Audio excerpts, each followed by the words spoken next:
जान बैठने छी सारे देखे मूर्ति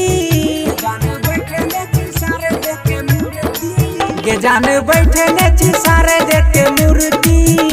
अया पूजा कर पेन के कुर्ती अया पूजा कर पेन के कुर्ती अया पूजा कर पेन के कुर्ती गे जान बैठने छी सारे देखे मूर्ति अया पूजा कर पेन के कुर्ती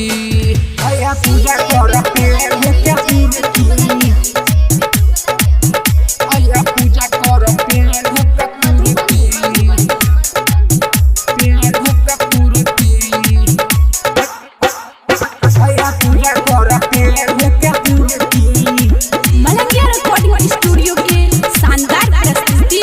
कहे छियो फोन पर बात तोरा पूरा पूजल जइहन दोसर के दूरा कहे छियो फोन पर बात तोरा पूरा पूजल नहीं तू जइहा दोसर दूरा जल्दी आइन लेन शरीर में फुर्ती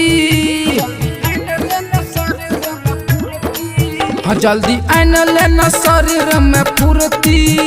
अया पूजा कर पेन के कुर्ती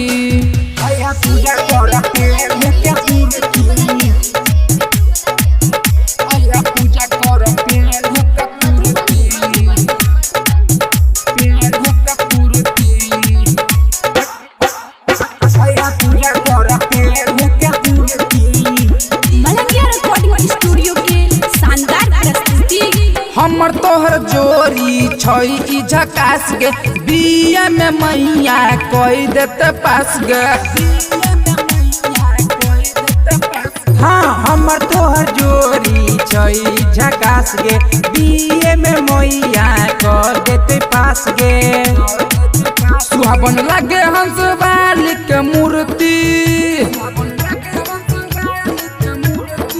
सुहावन लागे हंस वाली के मूर्ति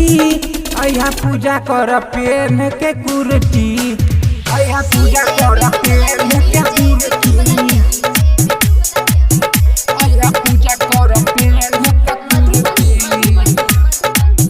पेन के कुर्ती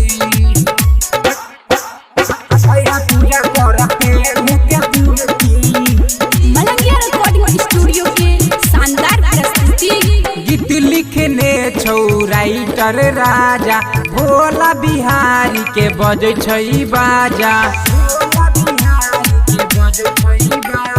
गीत लिखने छौ राइटर राजा भोला बिहारी के बजे छग बाजा रमन यादव के देख एलो फुर्ती गायक भोला के देख एला मूर्ति अया पेन के पूजा कर कुर्ती।